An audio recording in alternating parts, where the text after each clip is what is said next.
Okay. Magandang umaga, mga kapatid, kaibigan. Narito na naman tayo para mag-aral sa salita ng Diyos. Bago tayo mag-umpisa, may hihilingin ako sa inyo. Paki-subscribe, paki-like, paki-share sa aming munting YouTube channel, Marlon Coret YouTube channel, para mapabilis pagpalaganap ang salita ng Diyos sa buong mundo at maipakilala natin ang ating Panginoong Hesukristo na ating Panginoong tagapagligtas. Paki-subscribe, paki-like, paki-share. Maraming salamat po. Tayo na'y manalangin. Ama naming Diyos na makapangyarihan sa lahat, Panginoon, narito po kami, Ama, sa umagang ito para mag-aral sa iyong salita. Basbasan mo po, Panginoon, ang lahat ng taga-subaybay at lahat ng tagapakinig ng mensahe nito, na sila'y makakilala sa iyo at ikaw ay tanggapin bilang Panginoon at tagapagligtas. Ito ang aming hiling at samot dalangin sa pangalan ng aming Panginoong Hesukristo na aming Panginoong tagapagligtas. Amen. Dito tayo mag-aral, mga kapatid kaibigan, sa Gawa, Kapitulo 2, versikulo 36 hanggang 41. Ito ang sinasabi dito sa versikulo 36.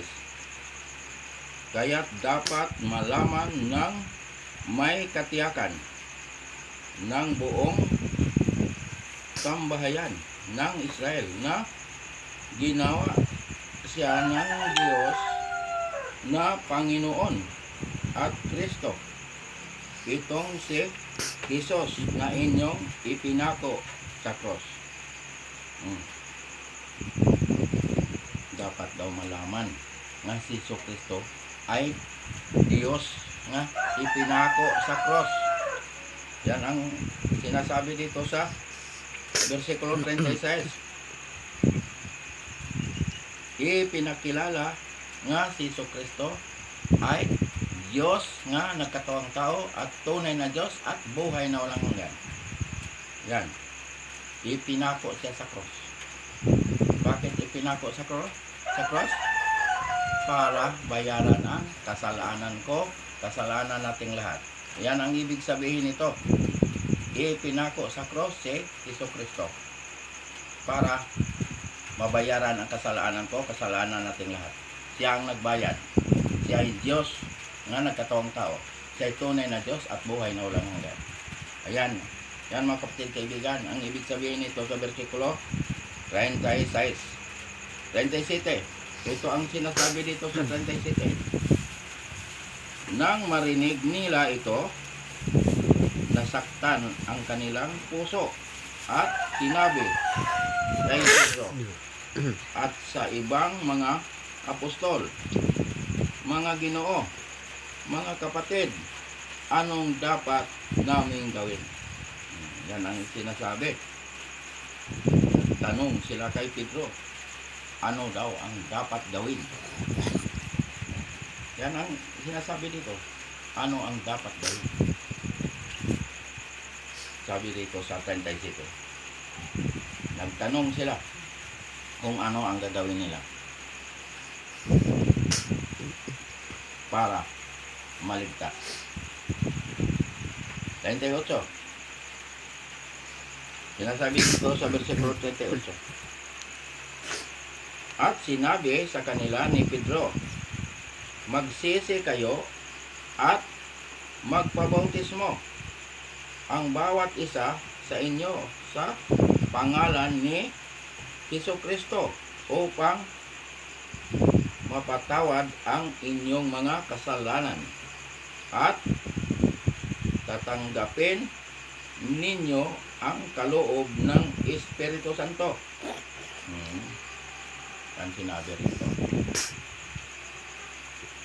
Lumapit kay Kristo, magsisi, pagsisihan para patawarin ang mga kasalanan. Dahil lahat ng tao ay nagkakasala. Lumapit kay Kristo, humingi ng tawad, magsisi sa mga kasalanang nagawa para ang Espiritu Santo ay ibigay sa bawat isa. Yung mga nananalig at tumanggap kay Kristo, binigyan ng banal na espiritu bilang tatak. Yan. Kaya ang sabi, kilala ng Diyos yung Kanya dahil sa Kanyang banal na espiritu na ibinigay sa bawat isa na nananalig kay Kristo, tumanggap kay Kristo. May tatak na banal na espiritu. Yan ang sinasabi dito sa 38. Kailangan may banal na espiritu. Pero pag hindi ka nananalig, hindi ka tumanggap kay Kristo, wala kang banal na espiritu.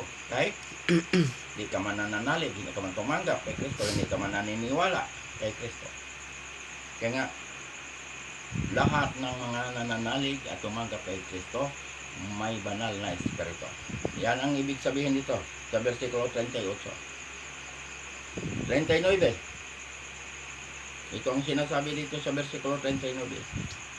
Sapagkat ang pangako ay para sa inyo at sa inyong mga anak at sa lahat ng nasa malayo, bawat isa na tinatawag ng Panginoon nating Diyos sa Kanya. Nangako ang Diyos na tayo ay iligtas ng ating Panginoon. Pangako ng Diyos yan, basta tayo ay nananalig at tumanggap kay Kristo. Dahil ang kaligtasan na sa pananalig at pagtanggap kay Kristo. Kaya tayo binigyan niya ng banal na espiritu. Dahil yan ang tanda ng Diyos na kilala niya tayo. Lahat ng mga tumanggap kay Kristo may tatak na banal na espiritu. Tinataka ng Diyos yung mga anak niya. Kilala ng Diyos yan. Kaya kung mamatay man, kahit ilang years, nalibing ka sa lupa, pagbalik ng ating Panginoon, bubuhayin muli ang mga nananalig at tumanggap kay Kristo. Pagtunog ng tumpita ng Diyos, babangon at hindi na mamamatay kahit kailan. Ayan ang tinatawag na buhay na walang hanggan. Napakaganda na tayo ay nakakatiyak sa ating kaligtasan, na tayo ay may buhay na walang hanggan, na ang ating pangalan ay nakasulat sa aklat ng buhay. Ayan, wala tang dapat ikatakot. Halimbawa man bawian tayo ng ating hiram na buhay, hindi tayo dapat matakot. Dahil alam natin na bubuhayin tayo muli ng ating Panginoon. Ayan, ang ibig sabihin, mga kapatid kaibigan, katiyakan sa kaligtasan. 40. Ito ang sinasabi dito sa 40. Sa iba pang maraming salita ay nagpatotoo siya at hinimok sila na sinasabi, iligtas ninyo ang inyong sarili mula sa baluktot, mula sa baluktot na lahing ito. Sabi, iligtas ang inyong sarili. Hindi man tayo makapagligtas sa ating sarili. Hindi kaya natin iligtas sa ating sarili. Kailangan manalig tayo kay Kristo. Tanggapin si Kristo para tayo ay maligtas. Yan. Sabi rito, iligtas ang inyong sarili. Hindi tayo makapagliligtas sa ating sarili. Si Kristo lamang ang makapagliligtas. Walang ibang pangalan nga makapagliligtas, kundi si Kristo lamang. Lumapit tayo kay Kristo, manalig kay Kristo, tanggapin si Kristo bilang Panginoon at tagapagligtas. Ayan. Yan mga kapatid kaibigan, ang katiyakan sa kaligtasan. Basta ikaw ay nananalig at tumanggap kay Kristo bilang Panginoon at tagapagligtas, may buhay ka na walang hanggan. Ikaw ay nakakatiyak sa kaligtasan. Pangalan mo nakasulat sa aklat ng buhay. Ito mga kapatid kaibigan, tinuturuan tayo ng Diyos na tayo'y makakatiyak sa ating kaligtasan. Kaya mga kapatid kaibigan, tiyakin natin ang ating kaligtasan ngayong oras na ito. Baka bawian tayo ng ating hiram na buhay, hindi tayo nakakatiyak. Ang hintayin nun, hatol. Hatol na lang ng Diyos. Yun ang hihintayin ng mga hindi nananalig, hindi tumanggap kay Kristo. Wala na silang pag-asa. Ecclesiastes 9:5. Ang buhay, alam niyang siya ay mamamatay, pero ang patay, wala nang nalalaman at wala nang pag-asa. Yan ang sinabi ng ating Panginoon. Kaya sinabi ng ating Panginoon, ngayon ang araw ng kaligtasan. Buhay pa tayo. Pag sinabi ng Diyos na ngayon, buhay pa tayo niyan. Hindi pa tayo patay. Ngayon aktual yan Ayan. Ngayon, ang araw ng kaligtasan. Tiyakin natin ang ating kaligtasan. Ngayon buhay pa tayo. Baka bawian tayo ng ating hiram na buhay, hindi tayo nakakatiyak.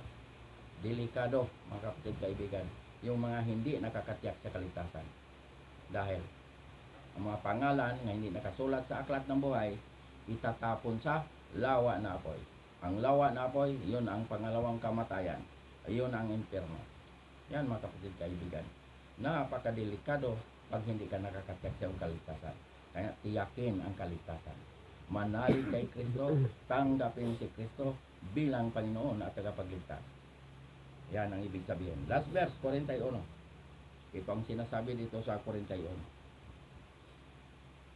Kaya't ang mga tumanggap ng kanyang salita ay binautismuhan at nadagdag ng araw na iyon ang may 3,000 kaluluwa.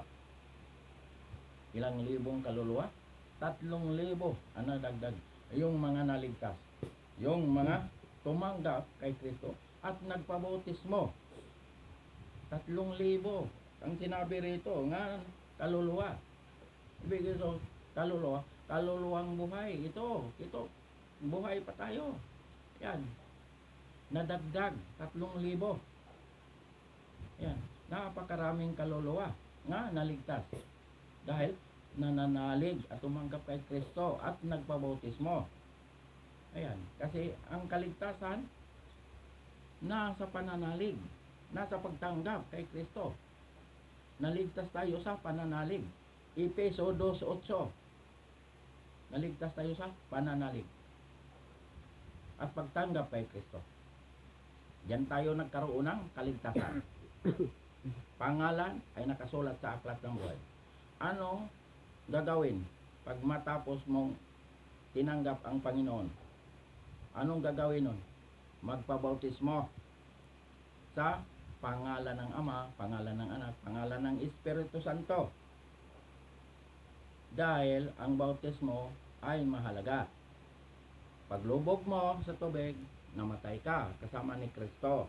Pag ahon mo, nabuhay ka kasama ni Kristo. Ayan ang sinasabing bagong nilalang ka na. Wala na ang dating pagkatao. Ikaw ay bago na.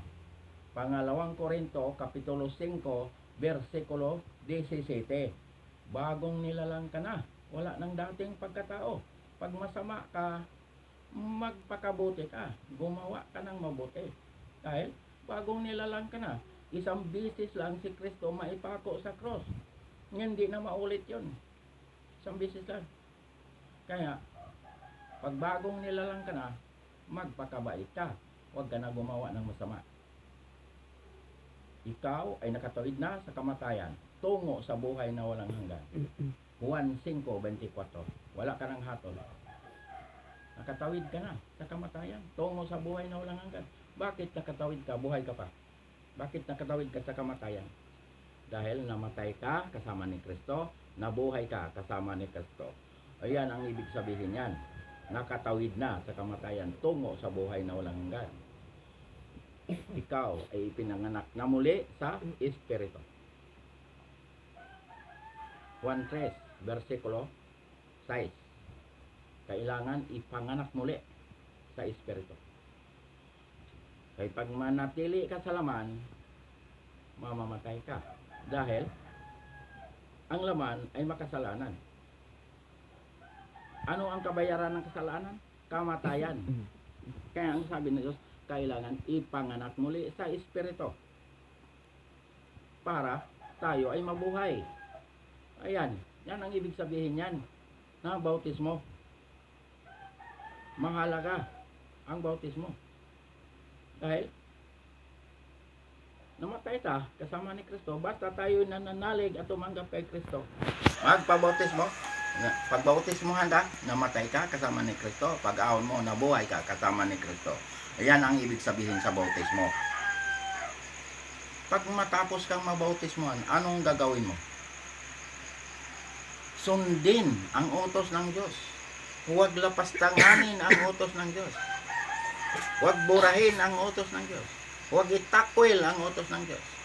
Kaya ang sabi ng ating Panginoong Hesukristo sa Juan 14, versikulo 15, kung iniibig ninyo ako, tutuparin ninyo ang aking mga utos. Yan ang sinabi ng ating Panginoon. Ipatupad ang kanyang mga utos. Ano pang sinabi? Sa unang Juan Kapitulo 2, versikulo 3 hanggang 4, nakakatiyak tayong nakikilala natin ang Diyos kung sinusunod natin ang kanyang mga utos. Verse 4, ang nagsasabi, nakikilala ko siya, ngunit sumusuway naman sa kanyang mga utos ay sinungaling at wala sa kanya ang katotohanan. Yan ang sinabi ng ating Panginoon. Kung totoong nakakilala tayo sa kanya, sundin ang utos. Huwag natin lapastanganin ang utos ng Diyos. Huwag natin burahin, huwag natin itakwil ang utos ng Diyos. Para hindi tayo makaproblema sa oras ng paghukom. Yan mga kapatid kaibigan.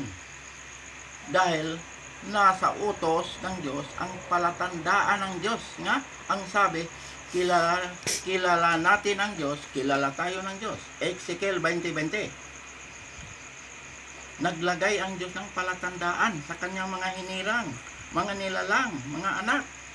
Ano ang ginawang palatandaan ng Diyos? Ang ikapitong araw, ang Sabat. Ayan ang palatandaan ng Diyos. Nga, kilala natin siya, kilala tayo ng Diyos. Dahil ang Sabat ay banal na araw. Ang Sabado, banal na araw yan. Ipinagpahinga ng Diyos. Binasbasan, ibinukod para sa Diyos. Bakit? Nagpahinga ang Diyos. Napagod? Hindi napapagod ang Diyos dahil ang Diyos ay makapangyarihan. Kaya sinabi niyang nagpahinga siya para tayong kanyang mga nilalang, mga hinirang, mga anak sumunod sa kanya para tayo ay makapasok sa kapahingahan ng Diyos. Yan ang ibig sabihin niyan. Naglagay ang Diyos ng palatandaan. Ang Sabat. Sabat ang ginawa ng palatandaan ng Diyos. Nakakilala tayo sa Kanya at kilala tayo ng Diyos. Dahil paglalang nitong mundo na ito, nilikha ito ng Diyos, langit, lupa, dagat, at lahat ng nandirito, pati tayo, nilikha ng Diyos. Pagkatapos niyang likhain ito sa loob ng 6 na araw, ang sinabi ng Diyos, sa ikapitong araw, nagpahinga siya. Itong araw lang na ikapito ang ipinagpahinga ng Diyos. Ang sabi ng Diyos, sa loob ng 6 na araw, magtrabaho kayo. Anong araw yun nga? Magtrabaho ang tao. Yung 6 na araw. Anong araw yan? Linggo, Lunes, Martes, Miyerkules, Huwebes, hanggang Biyernes, magtrabaho ang tao. Ang ikapitong araw, huwag kang magtrabaho. Dahil banal na araw yan. Palatandaan ng Diyos yan. Nga, nakakilala tayo sa Kanya at kilala tayo ng Diyos. Ayan. Ito katotohanan ito, mga kapatid kaibigan. Wala ang halong kasinungalingan ito. Kaya sa bagong langit, bagong lupa, ang sambaron ay Sabat. Bagong langit na, bagong lupa. Wala na tong langit na to, wala na tong lupa na to. Pero may sambaron. Sabat ang sambaron. Saan basa? Isaiah 66, versikulo 22 hanggang 23. Versikulo 22, mababasa mo ang bagong langit, bagong lupa. Tiyak, mababasa mo yan. Bagong langit, bagong lupa, mababasa mo. Versikulo 22. Versikulo 23. Mababasa mo, araw ng pamamahinga. Pag nakabasa ka ng araw ng pamamahinga, Sabat yan, hindi yan linggo. Pero dito, sa hawak ko na Biblia, ang nakalagay dito ay Sabat. Lahat ng bansa pupunta ron para sumamba sa Diyos. Mukhaan, harapan, makikita natin ang Diyos na ating sinasamba. Lahat ng bansa. Hindi lang sinabi niya, Israel, Hudyo, yun lang ang pupunta ron para sumamba. Hindi niya sinabi. Lahat ng bansa, pagligtas ka. Pero pag hindi ka ligtas, hindi ka makapunta ron, hindi ka makapasok doon. Dahil iba ang destination ng mga pangalan na hindi nakasulat sa aklat ng buhay. Ang destination nun ay lawa na po. Ang lawa na po, yun ang pangalawang kamatayan. Yun ang impyerno. Yan ang destination sa mga hindi naniniwala, hindi tumanggap kay Kristo. Pangalan ay wala sa aklat ng buhay. Kaya ang lahat ng mga nananalig at tumanggap kay Kristo, pangalan ay nakasulat sa aklat ng buhay. Ayun ang makapasok doon. Ayun ang makapagsamba doon. Basta pangalan mo nakasulat sa aklat ng buhay, tiyak makapunta ka ron, makapasok ka ron, makapagsamba ka ron. Sambahin natin ang Diyos sa Espiritu at sa katotohanan. Yan, nakatiyakan mga kapatid kaibigan. Tiyakin natin na tayo'y makapunta ron sa bagong langit, bagong lupa, nga pinaghaharian ng katarungan. Doon tayo magpapatuloy sa pagsamba ng ating Panginoon. Sambahin natin ang Diyos sa Espiritu sa katotohanan. Walang mga ribolto ron, walang mga larawan, imahen, wala ron. Bawal sa paningin ng Diyos. Yung mga larawan, mga ribolto o imahen, bawal yan. Dahil ang sabi ng Diyos, mga anak, lumayo kayo sa mga Diyos-Diyosan. Dahil ang mga Diyos-Diyosan ay alang ka na sa kapahamakan. Ayan, mga kapatid kaibigan, tinuturuan tayo ng Diyos para hindi tayo mapahamak.